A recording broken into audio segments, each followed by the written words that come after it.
सत्ताधारी नेताओं की करनी और कथनी में फ़र्क होता है।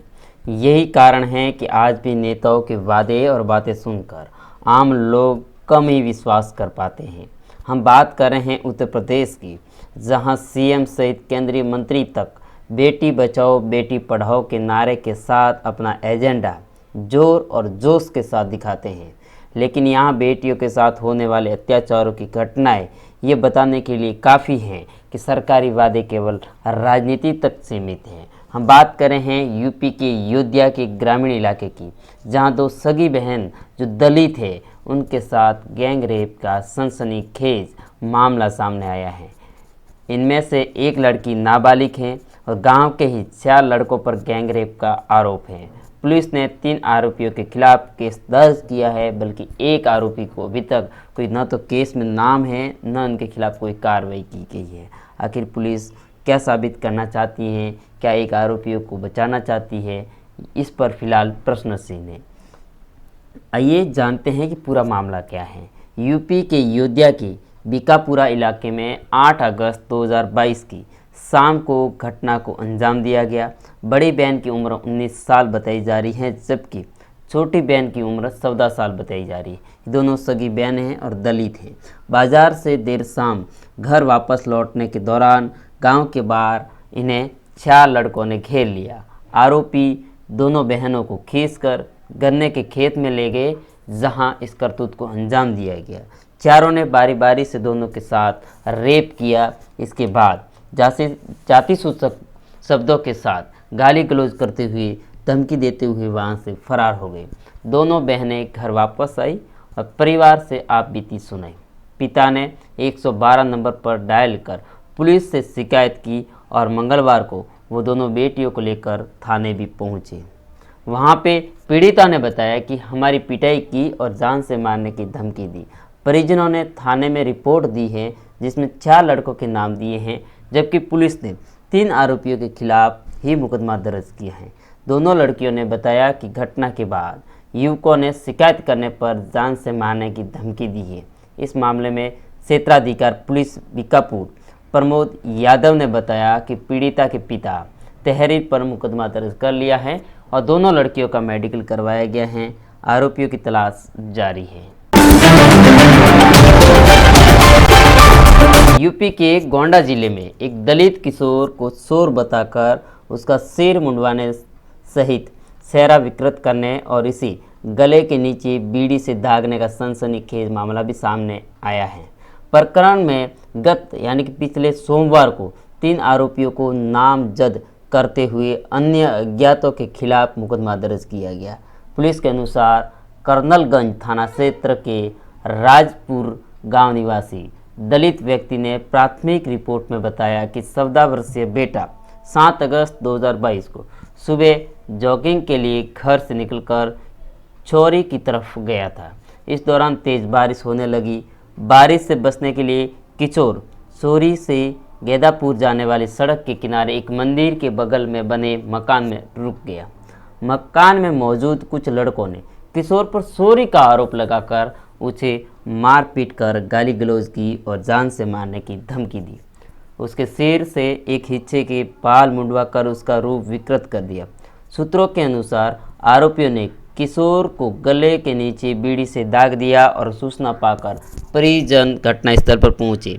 पुलिस को बुलाने की धमकी दी, जिसके बाद आरोपियों ने किशोर को छोड़ दिया और पीड़ित किशोर के पिता की तहरीर पर रंजीत, श्यामजीत और गोल्डी नाम के 3 लोगों के खिलाफ नामजद मुकदमा दर्ज किया है तथा अज्ञात युवकों के खिलाफ मामला दर्ज कर जांच शुरू की गई है। प्रभारी निरीक्षक सुधीर कुमार सिंह ने बताया कि प्रकरण में प्राप्त रिपोर्ट के आधार पर सुसंगत धाराओं में अभियोग दर्ज कर अग्रिम विधिक कार्रवाई की जा रही है।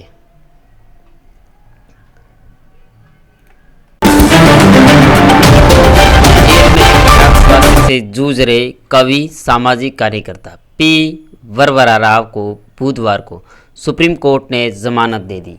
भीमा कोरेगांव केस में गिरफ्तार किए गए राव की उम्र 83 साल है।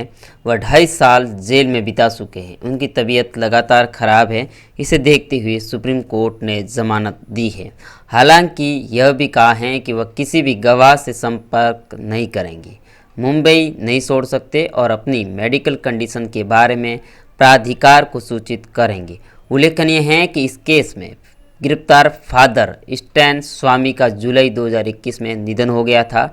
84 साल के स्टैन स्वामी भीमा कोरेगांव मामले में न्यायिक हिरासत में थे और उन पर हिंसा भड़काने का मामला चल रहा था। सुप्रीम कोर्ट ने सुनवाई के दौरान कहा कि वरवरा राव को मेडिकल कंडीशन के आधार पर जमानत प्रदान की गई है। अन्य आरोपियों के लिए रेगुलर जमानत इस मामले को आधार बनाकर नहीं मांगी जा सकेगी। राव ने इससे पूर्व स्वास्थ्य के आधार पर स्थायी जमानत संबंधी उनकी अपील को बॉम्बे हाई कोर्ट की ओर से खारिज किए जाने के फैसले को चुनौती देते हुए सुप्रीम कोर्ट में यह याचिका दाखिल की थी। सुप्रीम कोर्ट ने एनआईए से मांगा था जवाब। इससे पहले 19 जुलाई 2022 को सुप्रीम कोर्ट ने भीमा कोरेगांव मामले में आरोपी राव की चिकित्सा आधार पर नियमित जमानत दिए जाने की मांग वाली याचिका पर राष्ट्रीय अन्वेषण अभिकरण एनआईए का नोटिस जारी कर अपना रुख स्पष्ट करने को कहा था। Justice UU Lalit, justice SR Bhatt और जस्टिस सुधांशु धूलिया की एक पीठ ने एनआईए को नोटिस जारी किया था और कहा था कि मामले पर 10 अगस्त 2022 को सुनवाई की जाएगी। न्यायालय ने कहा कि राव को दी गई अंतरिम सुरक्षा जारी रहेगी। इससे पहले शीर्ष अदालत में 12 जुलाई को राव को दी गई अंतरिम सुरक्षा अगले आदेश तक बढ़ा दी है। क्या है भीम कोरेगांव मामला? भीम कोरेगांव वो जगह हैं जहाँ जनवरी 1818 को मराठा और ईस्ट इंडिया कंपनी के बीच ऐतिहासिक युद्ध हुआ था और इस युद्ध में दलित महार समुदाय के पेशवाओं के खिलाफ अंग्रेज़ों की ओर से लड़ाई लड़ी गई थी और अंग्रेज ने ईस्ट इंडिया कंपनी की महार रेजिमेंट की बदौलत ही पेशवा की सेना को हराया था। इस घटना के 200 साल पूरे होने पर 31 दिसंबर 2017 में पुणे में दलित संगठन व एल्गार परिषद की ओर से कार्यक्रम आयोजित किया गया था, जिसमें बड़ी संख्या में दलित समाज के लोग एकत्रित हुए थे और मामला कार्यक्रम में कथित तौर पर भड़काऊ भाषण देने से जुड़ा है। पुणे पुलिस का दावा है कि इस भाषण की वजह से अगले दिन कोरेगांव भीमा में हिंसा फैली। इस दौरान एक व्यक्ति की मौत हुई और इस कार्यक्रम का आयोजन करवाने वालों को माओवादियों से संबंध है। मामले की जांच के बाद एनआईए को सौंप दी गई। हिंसा फैलाने वाले हिंदू संगठनों के लोगों का भी नाम सामने आया था। 16 लोगों की गिरफ्तारी हुई थी। लोकल मीडिया रिपोर्ट्स के अनुसार भीमा कोरेगांव मामले में 16 लोगों की गिरफ्तारी की गई थी, जिसमें से वकील, एकेडमिक और एक्टिव शामिल थे।